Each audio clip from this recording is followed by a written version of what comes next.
नमस्कार सभी को। आप सभी का एक बार फिर से आपके अपने स्टडी मेंटर यूट्यूब चैनल पर हार्दिक स्वागत है। आज हम आपके सामने एनसीईआरटी क्लास 8 की जो मैथमेटिक्स की बुक है उसकी जो एक्सरसाइज है वो सभी एक्सरसाइज आपके सामने प्रस्तुत करेंगे। तो अपन आज चैप्टर फर्स्ट से स्टार्ट कर रहे हैं। तो शुरू कर रहे हैं आज का chapter number first. First number जो चैप्टर है उसका टाइटल है परिमेय संख्याएं, जिसको हम रेशनल नंबर्स भी कहते हैं। तो ये रेशनल नंबर क्या होते हैं उससे पहले हम देख लेते हैं इसमें प्राकृत संख्याएं क्या होती हैं। प्राकृत संख्या जिसको हम नेचुरल नंबर कहते हैं। तो प्राकृत संख्याएं जो गिनती होती है, हम गणना करते हैं तो गणना हम 1 से करते हैं।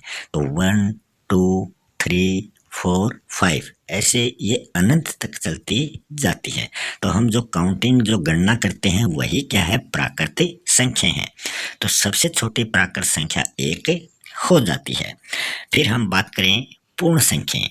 तो प्राकृत संख्याओं में अगर हम शून्य मतलब 0 को शामिल कर दें तो वो पूर्ण संख्याएं बन जाएंगी। जैसे 0 1 2 3 4 ऐसे ये आगे अनंत तक चलती जाती हैं।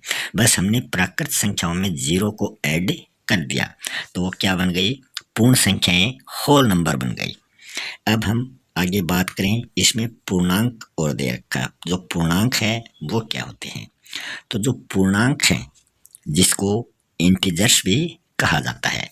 तो जो अपनी पूर्ण संख्याएं हैं 0 से अनंत तक 1 2 3 4 ऐसे, तो ये 0 से इस साइड आगे बढ़ती जाती है। तो ये सभी संख्याएं क्या है, धनात्मक है। तो ये धनात्मक भी होती हैं और ऋणात्मक भी होती हैं। 0 से पहले वाली जो संख्याएं आएंगी इधर बढ़ेंगे वो सभी संख्याएं ऋणात्मक होती हैं। जैसे 0 के पास 1 है तो इधर धनात्मक 1 है तो इधर ऋणात्मक 1 हो जाएगा। आगे 2 है धनात्मक तो इधर भी आगे 2 ऋणात्मक हो जाएगा। आगे 3 धनात्मक इधर है तो इधर 3 ऋणात्मक हो जाएगा। तो 0 से पहले इस साइड वाला ऋणात्मक हो जाता है और 0 से आगे वाली साइड का धनात्मक हो जाएगा। तो वो क्या होते हैं, पूर्णांक होते हैं जिनको हम इंटीजर्स भी कहते हैं। फिर आता है परिमेय संख्याएं। इसी को क्या कहते हैं, रेशनल नंबर से कहते हैं। इसी पर अपना जो अध्याय है वो आधारित है। तो परिमेय संख्याएं वो संख्याएं होती हैं जिसको हम P/Q के रूप में लिख सकते हैं। मगर इसमें शर्त ये है कि जो Q है ये कभी भी 0 के बराबर नहीं होना चाहिए। मतलब नीचे बाइक के रूप में नीचे कभी भी शून्य नहीं आना चाहिए। नीचे कोई ना कोई संख्याएं आनी चाहिए। जैसे P की वैल्यू मान लो 1 है और नीचे Q की वैल्यू 1 हो सकती है। मगर कभी भी ऊपर 1 है और नीचे शून्य आ गया तो वो कभी भी परिमेय संख्याएं नहीं होंगी। ऊपर शून्य है नीचे 1 है तो वो परिमेय संख्या हो सकती है, मगर नीचे शून्य आने पर वो परिमेय संख्या नहीं होगी। अब हम आगे बात करें तो इसमें देखेंगे परिमेय संख्याओं के गुणधर्म। गुणधर्म के अंतर्गत सबसे पहले हम देखते हैं संवर्त। संवर्त में जो पूर्ण संख्याएं हैं जिसको हम होल नंबर कहते हैं, तो उसके अंतर्गत क्या होता है, इसमें हम 4 क्रियाओं के माध्यम से 4 संक्रियाओं के माध्यम से इस संवर्त के गुणधर्म को हल करेंगे। सबसे पहले योग के अंतर्गत करते हैं। जैसे 0 + 5 = 5 जो कि एक पूर्ण संख्या है, होल नंबर है, क्योंकि होल नंबर जो है वो 0 से शुरू होकर अनंत तक जाते हैं। 4 + 7 = 11 ये भी एक पूर्ण संख्या है। तो हम इसको a + b के रूप में लिखेंगे जो एक पूर्ण संख्या है। तो पूर्ण संख्याएं योग के अंतर्गत क्या होती हैं, समवर्त होती हैं। फिर हम देखेंगे व्यवकलन के अंतर्गत जो है वो समवर्त होती हैं। फिर व्यवकलन के अंतर्गत हम देखते हैं तो इसमें 5 - 7 = -2, क्योंकि -7 जो है वो +5 से बड़े हैं तो -2 हो जाएगा, जो कि एक पूर्ण संख्या नहीं है। तो ये क्या है, पूर्ण संख्याएं व्यवकलन के अंतर्गत समवर्त नहीं होती हैं। फिर गुणन के अंतर्गत देखते हैं 0 × 3 इजिकल टू 0। 0 को किसी भी नंबर से अगर गुणा करेंगे तो वो एक पूर्ण संख्या होती है, वो हमेशा 0 आती है जो एक पूर्ण संख्या है। 3 × 7 = 21, तो ये भी एक पूर्ण संख्या है। इसको हम गुणनखंड के रूप में ए भी लिख सकते हैं जो एक पूर्ण संख्या है। तो पूर्ण संख्या जो है वो गुणन के अंतर्गत संवर्त होती हैं। फिर भाग में है 5/8, तो 5/8 जो कि एक पूर्ण संख्या नहीं है, तो पूर्ण संख्याएं भाग के अंतर्गत भी संवर्त नहीं है, तो ये व्यवकलन और भाग के अंतर्गत संवर्त नहीं है, योग और गुणन के अंतर्गत ये संवर्त है। फिर है पूर्णांक संख्या। पूर्णांक संख्याएं जो हैं वो धनात्मक और ऋणात्मक होती हैं। तो इसमें योग के अंतर्गत -6 + 5 = -1, क्योंकि -6 बड़े हैं 5 से, तो -6 से 5 कम करेंगे तो -1 जो एक पूर्णांक है। तो पूर्णांक ऋणात्मक और धनात्मक दोनों होती हैं। तो इसमें पूर्णांक जो है वो योग के अंतर्गत संवर्त होता है। अब व्यवकलन के अंतर्गत हम देखते हैं कि पूर्णांक कैसा होता है। तो व्यवकलन में 7 - 5 = 2 जो एक पूर्णांक है। तो पूर्णांक जो है वो व्यवकलन के अंतर्गत भी संवर्त होता है। फिर हम देखें गुणन के अंतर्गत, गुणा के अंतर्गत इसको देखें तो गुणा के अंतर्गत 8 × 5 = 40 जो एक पूर्णांक है। तो पूर्णांक जो है वो गुणन के अंतर्गत भी संवर्त होता है। फिर भाग के अंतर्गत देखें 5/8 5/8 जो कि एक पूर्णांक नहीं है, तो पूर्णांक जो है वो भाग के अंतर्गत संवर्त नहीं है। फिर हम परिमेय संख्या देखते हैं जिनको रेशनल नंबर्स कहते हैं। इसको हम P/Q के रूप में लिखते हैं। इसके यहाँ एग्जाम्पल दिए गए हैं कि कौन सी परिमेय संख्याएं होती हैं। जो P/Q के रूप में लिखी जाती है वो सभी परिमेय संख्याएं होती हैं, और Q का मान कभी भी शून्य नहीं होना चाहिए। फिर यहाँ नीचे एक सारणी दी गई है। इस सारणी में हमें रिक्त स्थानों की पूर्ति करनी है। इसके अंतर्गत संख्याएं दे रखी हैं, परिमेय, पूर्णांक, पूर्ण, प्राकृत, और संवर्त है कि नहीं है वो हमें बताना है। योग के अंतर्गत, व्यवकलन के अंतर्गत, गुणन के अंतर्गत, भाग के अंतर्गत। तो जो परिमेय संख्याएं वो योग के अंतर्गत संवर्त होती हैं, व्यवकलन के अंतर्गत भी संवर्त होती हैं, गुणन के अंतर्गत भी वो संवर्त होती हैं, लेकिन वो भाग के अंतर्गत संवर्त नहीं होती हैं। इसी प्रकार पूर्णांक योग के अंतर्गत संवर्त होता है, व्यवकलन के अंतर्गत भी संवर्त होता है, गुण के अंतर्गत भी संवर्त होता है, लेकिन भाग के अंतर्गत ये संवर्त नहीं होता है।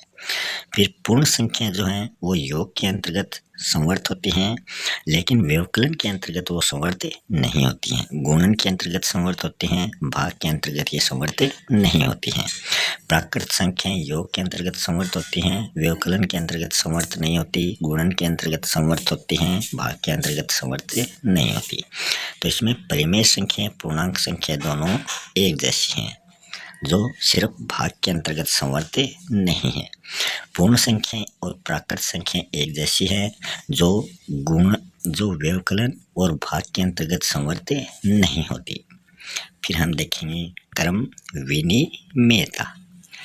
क्रम विनिमेयता जो है इसमें सबसे पहले पूर्ण संख्याएं देखते हैं। इसमें संक्रिया संख्याएं और टिप्पणी दे रखी है। तो योग के अंतर्गत 0 + 7, या इसको उल्टा कर दे 7 + 0 तो वही मान आएगा 7। इसी प्रकार 2 + 3 या 3 + 2 दोनों जुड़कर 5 होते हैं। तो योग जो है वो क्रम विनिमेय होता है। तो इसको हम A + B या B + A भी लिख सकते हैं। अब व्यवकलन के अंतर्गत हम इसको देखें तो व्यवकलन के अंतर्गत क्या होता है, तो इसमें हम जो क्रम विनिमय है वो नहीं पाया जाता। क्यों? क्योंकि जैसे 8 - 3 है तो ये बराबर 5 हो जाता है। इसको हम उल्टा करें 3 - 8 तो ये बराबर -5 होता है। जो क्या है, बराबर नहीं है। तो ये क्रम विनिमय नहीं है। तो इसमें क्या होता है, इसमें b माइनस ए और a माइनस बी तो पूर्ण संख्या यहाँ आ रही है, लेकिन ये पूर्ण संख्या यहाँ पर संभव नहीं हो पा रही है। फिर हम गुणन के अंतर्गत देखते हैं। गुणन के अंतर्गत भी क्रम विनिमय होता है। जैसे 2 गुणा 5 बराबर 10 होता है, और 5 गुणा 2 करें तो भी वो क्या होता है, 10 होता है। तो ये क्या है, गुणन में क्रम विनिमय पाया जाता है। भाग के अंतर्गत हम देखें कि इसमें जैसे 15 भाग 3, तो ये 5 बार जाता है, 3 पंजो 15, मगर 3 भाग 15 करें तो ये संभव नहीं है। तो भाग में क्रम विनिमय नहीं पाया जाता। अब हम पूर्णांक की बात करें तो पूर्णांक के अंतर्गत वही पहले योग के अंतर्गत, तो इसमें योग के अंतर्गत हम देखें 5 प्लस माइनस 3 बराबर -3 प्लस 5। तो इसमें क्या होता है, ये क्या है, इन दोनों में क्रम विनिमय पाया जाता है। फिर व्यवकलन के अंतर्गत देखें 5 माइनस फिर ब्रैकेट -3 बराबर -3 -5। तो व्यवकलन के अंतर्गत क्रम विनिमय नहीं पाया जाता, क्योंकि इसमें एक तो 5 माइनस माइनस होकर प्लस हो जाएगा, तो 5 + 3 हो जाएगा। इधर ये 5 + 3 नहीं होता है, इधर -8 हो जाता है। तो ये दोनों साइड बराबर नहीं है। तो ये व्यवकलन के अंतर्गत क्रम विनिमय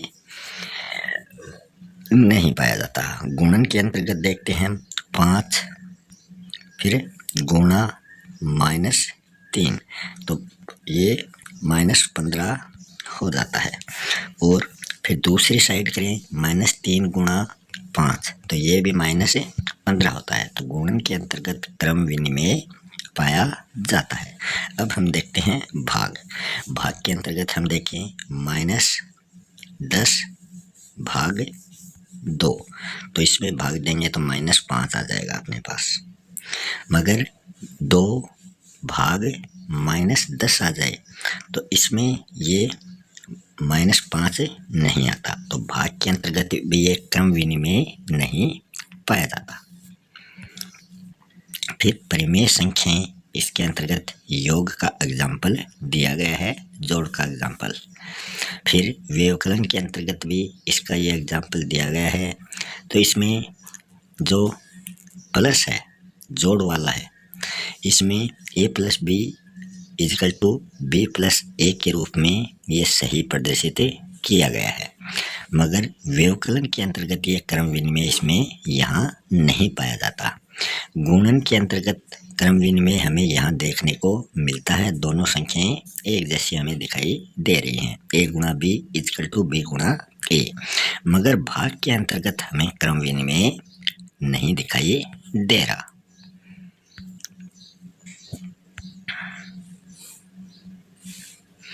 अब हमें ये जो सारणी दी गई इसको कंप्लीट करना है। संख्याएं, क्रम विनिमय, इसमें योग के लिए, व्यवकलन के लिए, गुणन के लिए, भाग के लिए। सबसे पहले परिमेय संख्याएं जो हैं वो योग के लिए हाँ है और व्यवकलन के लिए ये नहीं है। गुणन के लिए ये हाँ है और भाग के लिए ये नहीं है। अभी हमने ऊपर एग्जाम्पल देखे हैं। पूर्णांक संख्याएं जो हैं वो योग के लिए हाँ है, व्यवकलन के लिए ये नहीं है, और गुणन के लिए ये हाँ है और भाग के अंतर्गत ये नहीं है। फिर पूर्ण संख्याएं जो हैं वो योग के लिए हैं, मगर व्यवकलन के लिए ये नहीं है। गुणन के लिए ये हाँ है, भाग के लिए ये नहीं है। फिर प्राकृत संख्या जो हैं वो योग के लिए हैं, व्यवकलन के लिए नहीं है, गुणन के लिए हैं, भाग के लिए नहीं है। तो इसमें सभी जो संख्याएं हैं वो एक जैसी हैं। योग के लिए सभी हैं, व्यवकलन के लिए सभी नहीं हैं, गुणन के लिए सभी हैं और भाग के लिए सभी नहीं हैं। फिर आता है साहचर्यता मतलब सहचारिता। इसमें हम सबसे पहले देखते हैं पूर्ण संख्या। पूर्ण संख्याओं के अंतर्गत सबसे पहले आता है योग। योग में हम बात करें तो इसमें योग, व्यवकलन और गुणन और नीचे भाग है। इसमें ये साहचर्य पाया जाता है या नहीं पाया जाता वो हमें देखना है। तो इसमें हम एग्जाम्पल यही लेते हैं कि 7 + 2 + 5, क्योंकि ये दोनों भी अंदर वाले 7 और ये भी 7, और फिर इसको हम उल्टा लिख लें मतलब 7 + 2 कर दें। 7 + 2 ये तो बराबर से पहले आ गए इतना 7 प्लस ब्रैकेट 2 + 5, फिर बराबर फिर 7 + 2 ब्रैकेट में आ जाएगा, फिर +5। तो इस प्रकार हम इसको कर देते हैं। तो इसको हम करेंगे तो अपने पास इधर वाला 7 और 7 दोनों मिलकर 14 हो जाएगा बराबर। अब इधर वाला 7 और 2 9 और आगे 5 दोनों मिलकर 14 हो जाएगा। तो दोनों साइड 14 आ जाने से ये क्या है, योग साहचर्य है। फिर व्यवकलन के अंतर्गत हम इसको देखते हैं। व्यवकलन के अंतर्गत अब हम व्यवकलन के अंतर्गत देखें तो 7 - 5 - 3 तो ये ब्रैकेट के अंतर्गत आ गए। फिर बराबर 7 - 5 ये ब्रैकेट के अंतर्गत आ गए और आगे -2 ये इधर भी 2 है। यही वाला एग्जाम्पल हम वापस ले रहे हैं। तो ये 7 - 5 - 3 तो सबसे पहले ब्रैकेट वाला सोल्व करेंगे। 5 - 2 तो ये 3 बचे और इधर हैं 7 तो 7 में से 3 कम किए तो अपने पास 4 आ गई। अब हम इधर देखें 7 - 5 तो इसमें 2 बचे और आगे -2 है, इधर आ गए 0। तो इसमें दोनों क्या हैं, बराबर नहीं है। तो व्यवकलन के अंतर्गत साहचर्य नहीं पाया जाता। अब हम आगे देखें, आगे है गुणन के अंतर्गत साहचर्यता पाई जाती है या नहीं पाई जाती। तो 7 × 2 × 5 ब्रैकेट में है बराबर 7 × 2 × 5। तो इसको हम करें तो पहले हम ब्रैकेट वाले को कर लेते हैं। 5 दूनी 10, 10 को 7 से गुणा किया ये तो आ गया 70। अब इधर वाले को करें 7 × 2 तो 14 और आगे गुणा 5 तो ये भी 17 आ गया। दोनों क्या हैं, बराबर हैं। तो इसमें गुणन साहचर्य पाया जाता है। अब हम भाग वाली क्रिया के अंतर्गत देख लेते हैं कि इसमें साहचर्य कैसे नहीं पाया जाता। इसके अंतर्गत साहचर्य नहीं पाया जाता। तो इसमें हम मान लें कि जैसे 15 है तो 15 में भाग देंगे 3 का तो ये अपने पास आ गया 5। फिर हम इस वाले फॉर्मूले से हम इसको करते हैं। तो 15 भाग 3 और फिर ब्रैकेट बंद, यहाँ 5 कर लो। 15 भाग 5 फिर ब्रैकेट बंद फिर आगे भाग 3 दोनों से कर लेते हैं। तो सबसे पहले ब्रैकेट वाला करना है। 15 में 5 का भाग देंगे 3 बार जाएगा और फिर आगे भाग 3, 3 में 3 का भाग देंगे 1 बार जाएगा। अब ये तो बराबर वाले से पहले वाला हो गया। अब क्या करेंगे, अब इसको आगे चेंज कर देते हैं। आगे क्या करना है, 15 भाग फिर ब्रैकेट आ जाएगा, ब्रैकेट में 5 भाग 3 आ जाएगा। 5 भाग 3 आ गया और ये ब्रैकेट से बाहर 15 तो 5 भाग 3 तो 5 में 3 का भाग नहीं जाता है। तो इसमें ये साहचर्य नहीं पाया जाता। अब हम देखते हैं पूर्णांक के अंतर्गत साहचर्य। पूर्णांक के अंतर्गत साहचर्य किस प्रकार होता है वो हमें देखना है। इसमें सबसे पहले योग के अंतर्गत देखते हैं। जैसे -2 ब्रैकेट में है प्लस बड़ा ब्रैकेट 3 प्लस स्मॉल ब्रैकेट -4 फिर ब्रैकेट बंद। तो बोडामोस BODMAS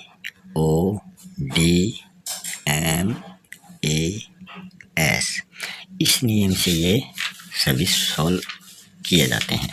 तो इसमें बी जो है ये तो होता है ब्रैकेट। ब्रैकेट भी 3 प्रकार के होते हैं, स्मॉल, मीडियम और ये बिग। तो इसमें सबसे पहले बिग वाला, इसमें सबसे पहले स्मॉल वाला सोल्व करो, फिर मिड वाला और सबसे अंत में बिग वाला, ऐसे सोल्व करना है। ब्रैकेट ऑफ डिवीजन मतलब भाग, उसके बाद में भाग करना है, फिर मल्टीप्लिकेशन मतलब गुणा करना है, फिर ए मतलब एडिशन मतलब जोड़, फिर एस मतलब सब्सट्रैक्शन मतलब माइनस वाला सबसे अंत में करना है। तो अब अगर हम इसको देखें तो इसमें -2 + 3 और ये बिग वाला ब्रैकेट इसमें इन दोनों में दे दिया है, फिर माइनस माइनस होकर ये प्लस बना दिया और -4 आगे वाला ऐसा कैसा दे दिया। तो इसमें योग शास्त्रीय है, इसको हम आगे और देखने वाले हैं। इसमें हम आगे देखें तो आगे इसमें दे रखा है -6 + -4 -5। तो इसको हम सोल्व करते हैं तो ये अपने पास a + b + c ब्रैकेट में बराबर a + b ब्रैकेट में प्लस c बाहर। तो ये दोनों संक्रियाएं ऐसी आती हैं। तो ये योग के अंतर्गत तो ये शास्त्रीय होता है। अब हम व्यवकलन के अंतर्गत देखते हैं। 5 माइनस ब्रैकेट 7 - 3 बराबर 5 - 7 ब्रैकेट बंद -3। तो ये एक जैसे हैं या नहीं है, तो दोनों का आंसर एक समान नहीं आ रहा, तो ये व्यवकलन जो है ये शास्त्रीय नहीं है। फिर गुणन के अंतर्गत हम देखते हैं 5 गुणा कोष्टक -7 गुणा -8, फिर बराबर दूसरी साइड वाला है 5 गुणा कोष्टक -7 गुणा -8। तो इसमें क्या है, दोनों में जो आंसर आएंगे वो सेम आएंगे, बराबर आएंगे। तो इसके लिए हमें ये फॉर्मूला इसमें लग रहा है a गुणा ब्रैकेट b गुणा c ब्रैकेट बंद बराबर a गुणा b ब्रैकेट गुणा c। तो इसमें गुणन शास्त्रीय पाया जाता है। अब हम भाग के अंतर्गत देखते हैं इसमें गुणन शास्त्रीय पाया जाता है या नहीं पाया जाता। तो इसमें -10 भाग 2 भाग -5, इसमें बराबर पहले इसका सॉल्यूशन करेंगे, इसका सॉल्यूशन करेंगे बराबर वाले का, तो ये दोनों बराबर नहीं आते हैं, तो इसमें भाग शास्त्रीय नहीं पाया जाता। फिर है परिमेय संख्या, इसमें योग से संबंधित एग्जाम्पल दे रखा है।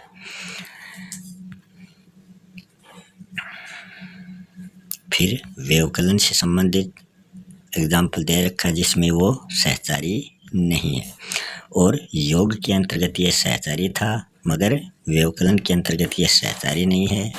और फिर गुणन के अंतर्गत इसकी सहचार्यता की भी जांच यहाँ की गई है, गुणन में भी ये सहचार्य होता है, मगर भाग के अंतर्गत ये सहचार्य मतलब सहचारी नहीं होता है।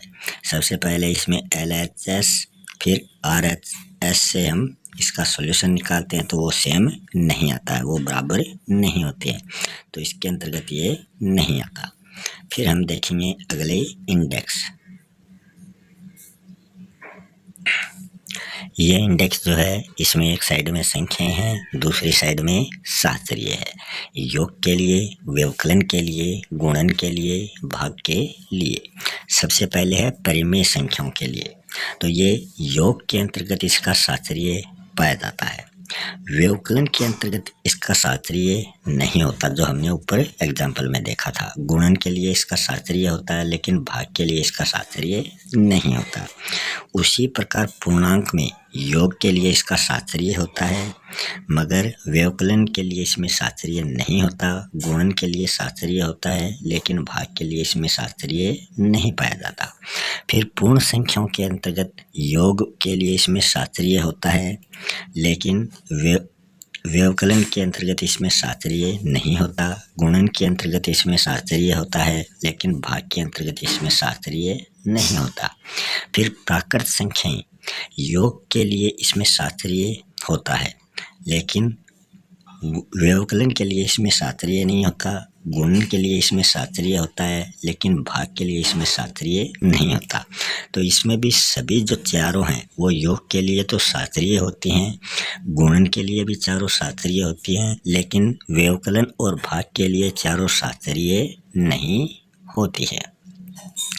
फिर नीचे कुछ एग्जाम्पल दिए गए हैं, तो इसमें हम एग्जाम्पल देखें तो इसमें 3/7 प्लस -6/11 प्लस -8/21 प्लस 5/22। तो ये क्वेश्चन दे रखा है, तो इसका सॉल्यूशन हम करने वाले हैं।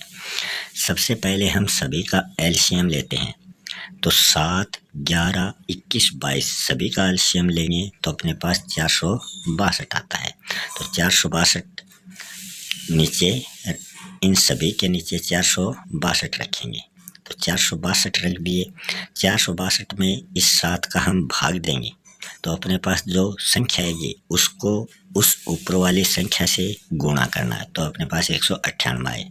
11 में 11 का 462 में भाग दिया तो अपने पास जो संख्या है मतलब 11 चौकू 44। फिर आगे 2 बचे, आगे 2 बचे, 11 दूनी 22, तो 42 आ गया अपने पास। 42 को -6 से गुणा करेंगे -252 आ गए। उसी प्रकार 21 का भाग देंगे 462 में और -8 से उसको गुणा करेंगे -176। फिर 22 का भाग देंगे 462 में, फिर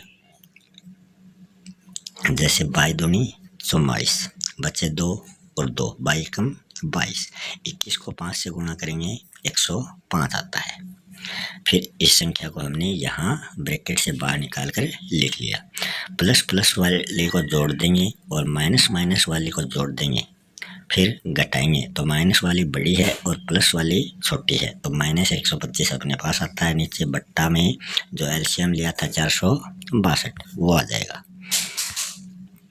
फिर हम ये तो इसका हल हो गया। फिर हम इसका हल क्रम विनिमयता और शास्त्रीय के उपयोग से भी कर सकते हैं। तो यहाँ क्रम विनिमयता और शास्त्रीय के उपयोग से भी यहाँ एग्जाम्पल दिया गया है। इसमें 2 के 2 जोड़े बना लेते हैं और दोनों के अलग अलग एलसीएम लिए हैं, और वहाँ हमने चारों का एक साथ एलसीएम लिया था और आंसर दोनों में क्या रहा है, एक जैसा रहा है। फिर ये दूसरा एग्जाम्पल यहाँ दिया गया है। उसी प्रकार इसमें भी दूसरा एग्जाम फिर क्रम विनिमयता और शास्त्रीय का उपयोग करते हुए भी इसका सॉल्यूशन निकाला, दोनों में आंसर समान आते हैं। आगे हम देखने जा रहे हैं शून्य मतलब 0 की क्या भूमिका है। यहाँ पर 2 + 0 = 0 + 2 मतलब a + b, a + 0 बराबर 0 + a बराबर 2 होते हैं। तो शून्य को पूर्ण संख्या में जोड़ना है, पूर्ण संख्या मतलब होल नंबर में इसको जोड़ना है। फिर -5 + 0 = 0 प्लस फिर ब्रैकेट में -5, तो ये आ जाएगा इसका -5 आंसर आ जाएगा। तो इसमें शून्य को पूर्णांक में जोड़ना है, मतलब इंटीजर्स में इसको जोड़ना है। फिर -2/7 प्लस आगे इसमें शून्य को परिमेय संख्या में जोड़ना है। तो जो परिमेय संख्या होती है रेशनल नंबर, तो उसमें इसको जोड़ना है। तो 0 आगे 0 फिर बराबर 0 + -2/7 ब्रैकेट में आ जाएगा और इसका आंसर आ जाएगा आगे -2/7। फिर आगे हम देखते हैं a + 0 बराबर 0 + a = a होता है, जहाँ a जो है वो एक पूर्ण संख्या है। फिर b + 0 = 0 + b = b। b जो है यहाँ पर क्या है, एक पूर्णांक है। यहाँ पर तो a पूर्ण संख्या है और यहाँ पर b पूर्णांक है, जहाँ भी b आया है। फिर c + 0 = 0 + c = 0। तो यहाँ c जो है वो एक परिमेय संख्या है। ऊपर हमने जो एग्जाम्पल देखे हैं वो इसी से संबंधित है। फिर इसमें दे रखा परिमेय संख्याओं के योग के लिए शून्य जो है वो एक तत्समक कहलाता है। यह पूर्णांकों और पूर्ण संख्याओं के लिए भी योज्य तत्समक माना जाता है। फिर हम देखें एक की क्या भूमिका है। एक की पहले हमने 0 की भूमिका देखी है, अब एक की भूमिका देखने जा रहे हैं। 5 × 1 = 5 इजकल 1 इंटू 5। तो पूर्ण संख्या के साथ 1 का गुणन यहाँ किया गया है। 5 जो है वो पूर्ण संख्या है और इसके साथ 1 से गुणा किया गया है। फिर -2/7 इंटू 1 इजकल टू, आगे इसमें इजकल टू करके फिर खालिस्तान इजकल टू -2/7 जो हमने ऊपर वाला किया था, वैसे यहाँ भी इसका आंसर यही आ रहा है -2/7। तो इसमें भी एक क्या है, एक इसमें गुणक है, तो यहाँ 1 इंटू -2/7 आ जाएगा इन फिल इन द ब्लैंक्स में। फिर है 3/8 इंटू 1 इजकल टू 1 इंटू 3/8, तो इसका आंसर आ जाएगा 3/8। आप पाएंगे कि जब आप किसी भी परिमेय संख्या के साथ 1 से गुणा करते हैं तो आप उसे परिमेय संख्या को गुणनफल के रूप में पाते हैं। कुछ और परिमेय संख्याओं के लिए इसकी जांच कीजिए और उसमें आप पाएंगे कि किसी परिमेय संख्या a के लिए a into 1 is equal to 1 into a बराबर a होगा। हम कह सकते हैं कि एक परिमेय संख्याओं के लिए गुणनात्मक तत्समक है। यदि कोई गुणधर्म परिमेय संख्याओं के लिए सत्य है तो क्या वह गुणधर्म पूर्णांकों पूर्ण संख्याओं के लिए भी सत्य होगा? कौन से गुणधर्म इसके लिए सत्य होंगे और कौन से सत्य नहीं होंगे? फिर इसमें एक एग्जाम्पल दिया गया है, परिमेय संख्याओं के लिए गुणन की योग पर वितरकता। तो यहाँ पर -3/4, 2/3 और -5/6 को लेना है। तो इसका सॉल्यूशन पहले हम करेंगे। -3/4 इंटू मंझला कोष्टक आ जाता है, इसमें 2/3 लिख दिया, फिर प्लस, फिर छोटा कोष्टक में -5/6 लिख दिया। तो पहले छोटे कोष्टक को हल करना है, फिर मंझले कोष्टक को, और उसके बाद में बड़े कोष्टक को हल करना होता है। तो इसमें इसको पहले हल किया तो 6 और 3 और 6 का एलसीएम लेंगे तो 6 आएगा। 6 में 3 का भाग देंगे 2 बार जाएगा, 2 को ऊपर वाले 2 से गुणा करेंगे तो 4 आ जाएगा। फिर 6 को 6 में भाग दिया 1 बार आएगा, 1 को -5 से गुणा किया -5 है। फिर इसको दोनों को जोड़ा तो -1/6 आ गए और -3/4 तो ब्रैकेट के बाहर थे ही। फिर ऊपर वाली संख्या को ऊपर वाली संख्या से गुणा करते हैं, -3 को -1 से गुणा करते हैं तो +3 हो जाएगा। 4/6 को गुणा करते हैं तो 24 हो जाएगा, 3 से कट जाएंगे, 3 1 जा 3, 3 8 जा 24, 1/8 हो जाएगा। फिर इसको हम दूसरी विधि से करते हैं, तो इसमें हमने 2 जोड़े, पहले वाले ये 2 जोड़े बनाकर इसका सॉल्यूशन करते हैं। ऊपर वाली संख्या को ऊपर वाली संख्या से, नीचे वाली को नीचे वाली से गुणा करते हैं। तो -3 इंटू 2 -6 हो गए, 4 इंटू 3 12 हो गए, 6 से काट दिया, 6 1 जा 6, -1 और 6 2 जा 12 है, तो -1/2 आ गया। अब आगे वाले जोड़े से इसको करते हैं, मतलब पहले वाला जोड़ा और फिर तीसरे वाला संख्या। -3/4 इंटू -5/6 वाली संख्या लेते हैं। इसमें 5 को 3 से मल्टीप्लाई करते हैं तो ये 15 आ जाएगा, प्लस का 15 हो जाएगा, और ये 6 इंटू 4 तो ये 24 हो जाएगा। इसको भी हम 3 से काट देंगे तो 3 5 जा 15 और 3 8 जा 24, तो 8/5 ये अपने पास आ जाता है। फिर आगे हम इसका और सॉल्यूशन करते हैं तो हम पाएंगे -3/4 इंटू 2/3। फिर वही पहली वाली संख्या और लास्ट तीसरी वाली संख्या लेते हैं। इसमें तो पहली दूसरी ले ली, इसमें पहली तीसरी ले ली और दोनों को जोड़ना है। फिर इसका सॉल्यूशन करेंगे तो पहले वाले में तो ये आया था, हमने देखा था, ये कर दिया, फिर प्लस दूसरे वाले में ये आया था तो ये लिख दिया, दोनों को जोड़ा तो 1/8 आया, जो हमने ऊपर इसमें देखा था 1/8, तो दोनों में बराबर आ गए। अतः -3/4 इंटू 2/3 प्लस -5/6 इजकल टू, इसको एक जोड़ा बना लिया और पहले वाले को और तीसरे वाले का दूसरा जोड़ा बना लिया। योग एवं व्यवकलन पर गुणन की वितरकता हमें यह दर्शाती है कि सभी परिमेय संख्याओं, मतलब a, b और c के लिए a फिर कोष्टक b प्लस c, तो a को पहले b से गुणा करो, ab हो गया, फिर a को c से गुणा करो, बीच में प्लस आ जाएगा, प्लस ac हो गया। उसी प्रकार a ब्रैकेट b माइनस सी, तो a को b से गुणा करो ए बी हो गया, फिर a को c से गुणा करो ए सी हो गया, मगर बीच में माइनस का चिन्ह है तो इसमें भी माइनस का चिन्ह आ जाएगा।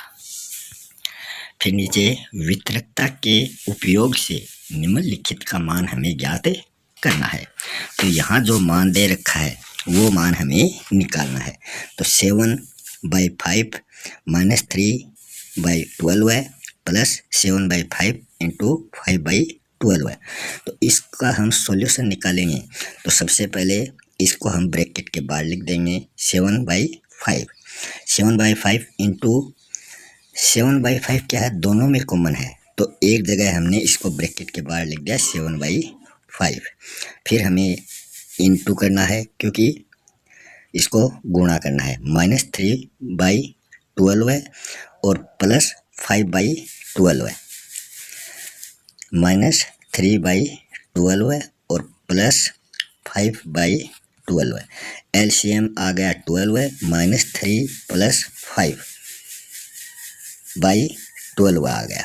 तो इस आगे हम बराबर लिख कर करेंगे 7/5 इंटू 5 में से इधर ये 5 है, इधर -3 है, तो इससे कम किया तो 2/12 आ गया। 2/12 आ गया तो ये 2 से कट गया, 2 1 जा 2 और 2 6 जा 12 है। तो 7/5 इंटू 1/6 आ गया। अब ऊपर वाली संख्या को ऊपर वाली संख्या से, मतलब 7/5 इंटू 1/6, ऊपर वाली संख्या को 7 को 1 से गुणा करते हैं तो 7, और नीचे वाली संख्या 5 को 6 से करते हैं तो 30 आ जाएगा। तो 7/30 जो है वो इसका मान निकल के आ गया है। अब हम दूसरे वाले का मान देखते हैं। 9/16 इंटू 4/12 है, प्लस 9/16 इंटू -3/9। इसको भी हम उसी तरह इसका सॉल्यूशन निकालेंगे। कॉमन क्या है, 9/16 दोनों में कॉमन है, तो ये ब्रैकेट के बाहर ले आएंगे 9/16, इसको बाहर ले आए, फिर मल्टीपल का चिन्ह लग जाएगा, फिर ब्रैकेट में 4/12 आ जाएगा, प्लस फिर इधर दूसरे वाला आ जाएगा -3/9, फिर ब्रैकेट बंद हो जाएगा। अब देखेंगे 12 और 9 दोनों का एलसीएम, अगर एलसीएम नहीं ले तो हम इनको एक दूसरे से क्या करते हैं, काट सकते हैं। तो यहाँ 4 को 12 से काट दिया तो 4 1 जा 4 और 4 3 जा 12, तो ये 1/3 हो गया। फिर प्लस इधर -3/9 थे तो माइनस ये 3 से काट देंगे तो -1/3 3 जा 9, -1/9, तो ये -1/3 आ जाएगा आगे वाला, और एक आ जाएगा 1/3, तो दोनों आ गए और बीच में ये प्लस का निशान है। अब क्या करेंगे, अब 1/3 प्लस के और इधर माइनस के 1/3, तो दोनों को काटेंगे तो अपने पास 0 आ जाएगा। अब 9/16 गुणा 0, तो 0 से किसी भी संख्या को गुणा करते हैं तो अपने पास 0 आएगा, तो इसका आंसर 0 आ जाएगा। अब हमें ज्ञात कीजिए 2 इंटू 2/5 इंटू -3/7 -1/14 -3/7 इंटू 3/5, इसको हमें ज्ञात करना है। तो सबसे पहले हम क्या करेंगे, इसको वैसे की वैसे उतार लिया, फिर 2/5 तो ऐसा कैसा आ गया, आगे वाली संख्या भी ऐसे की ऐसे उतार दी। अब क्या करना पड़ेगा, अब हमें ये दोनों संख्याएं जो हैं इनको मल्टीपल करना है और -1/14 क्रम विनिमयता से इसको हमें व्यवस्थित करना है। फिर 2/5 इंटू -3/7 प्लस, अब इसमें हम देखें तो इसको हमने ब्रैकेट में ले लिया, एक ब्रैकेट इसके जैसा हमने बना दिया, ये ब्रैकेट है तो इसको भी हमने ब्रैकेट में ले लिया, बाहर हमने ये दो संख्या छोड़ दी वितरकता के आधार पर, तो ये वो दो संख्या हैं वितरकता के नियम से। फिर इजकल टू -3/7, फिर ये 2/5 है और इधर वाला प्लस का ये दोनों जोड़ेंगे -3/7, ये दोनों जोड़ेंगे तो ये प्लस के आ जाएंगे, तो ये -3 तो ये प्लस के 3 हो गए। और जो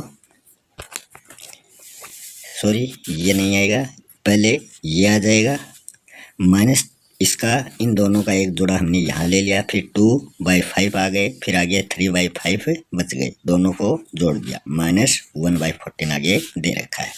फिर -3/7 ऐसा कैसा आ गया। इन दोनों को हमने जोड़ा तो एलसीएम अपने पास 5 आया था, और ऊपर दोनों को जोड़ा तो 5 आया, 5 को 5 से डिवाइड करते हैं तो 1 आता है, तो यहाँ 1 आ गया। फिर -1/14 आ गया। इसमें हमने 14 एलसीएम लिया है, तो 7 को 14 से डिवाइड किया 2 टाइम गया, 2 को -3 से मल्टीपल किया -6 आ गया।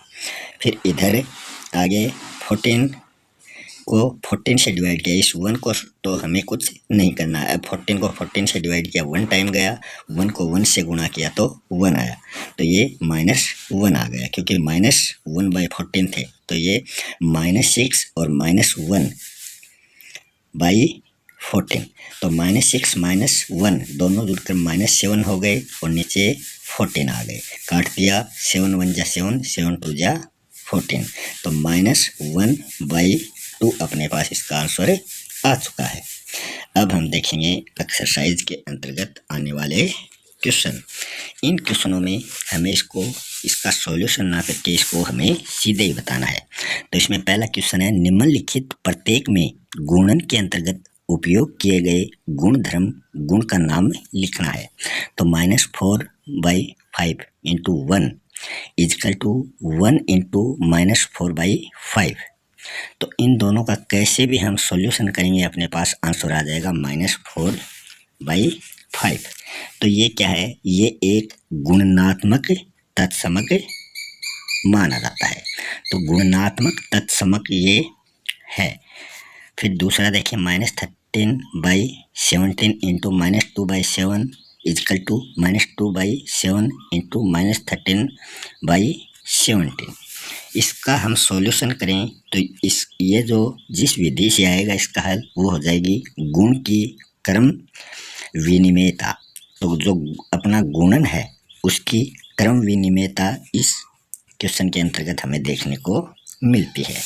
थर्ड वाले क्वेश्चन में देखें, -19/29 × 29 - 19 दोनों को मल्टीपल करें तो अपने पास 1 आएगा। तो ये जो है इसमें हमें गुणात्मक प्रतिलोम का होना इसके अंतर्गत प्रदर्शित किया गया। प्रतिलोम मतलब उल्टा, तो यही संख्या आगे उलट कर लिख दी, विपरीत लिख दी। -19 ऊपर है, -19 नीचे दे दिया, 29 इधर है, नीचे ये आगे दे दिया। दोनों को अगर क्रॉस से काटे तो अपने पास 1 आंसर आता है। फिर इसका जो दूसरा क्वेश्चन है इसमें है, बताइए कौन से गुणधर्म गुण की सहायता से आप 1/3 × 6 × 4/3 को 1/3 × 6 × 4/3 के रूप में अभिकलन करते हैं चाहता है। तो इसी के साथ ये एक्सरसाइज यहीं समाप्त हो चुकी है। इस एक्सरसाइज से संबंधित नीचे कुछ इम्पोर्टेंट फैक्ट दिए गए हैं, वो हम देख लेते हैं कि परिमेय संख्याएं जो हैं वो योग, व्यवकलन, गुणन की संक्रियाओं के अंतर्गत संवर्त है। वो हमने देखा था सभी में वो संवर्त माने गए, मगर भाग के अंतर्गत वो संवर्त नहीं है। दूसरा, परिमेय संख्याओं के लिए योग और गुणन की संक्रियाएं क्रम विनिमय हैं और शास्त्रीय हैं, ये दोनों इसके अंतर्गत पाए जाते हैं। फिर हम देखें परिमेय संख्याओं के लिए, परिमेय संख्या जो है वो शून्य योजक तत्समक मानी जाती है। परिमेय संख्याओं के लिए परिमेय संख्या 1 जो है वो गुणात्मक तत्समक है। तो 1 जो है वो गुणात्मक तत्समक है और 0 जो है वो योज्य तत्समक है। परिमेय संख्याओं की वितरकता हमने देखी, तो उसमें परिमेय संख्याएं A, B और C के लिए A ब्रैकेट B + C, तो एक ब्रैकेट से बाहर निकालेंगे तो A × B आ जाएगा, AB। फिर बीच में अगर यहाँ प्लस का चिन्ह है, फिर ए को सी के साथ गुणा करते हैं तो ए सी हो जाएगा। अगर बीच में माइनस का चिन्ह है, ये आ गया, तो यहाँ माइनस का चिन्ह दोनों में लग जाएगा और यहाँ प्लस का लग जाएगा। दी हुई दो परिमेय संख्याओं के मध्य अपरिमित परिमेय संख्याएं होती हैं। दो परिमेय संख्याओं के मध्य परिमेय संख्याएं ज्ञात करने में माध्य की अवधारणा सहायक मानी जाती है। तो इसी के साथ फर्स्ट का चैप्टर यहीं समाप्त होता है। मिलते हैं नेक्स्ट वीडियो में एक नए टॉपिक के साथ। तब तक के लिए धन्यवाद।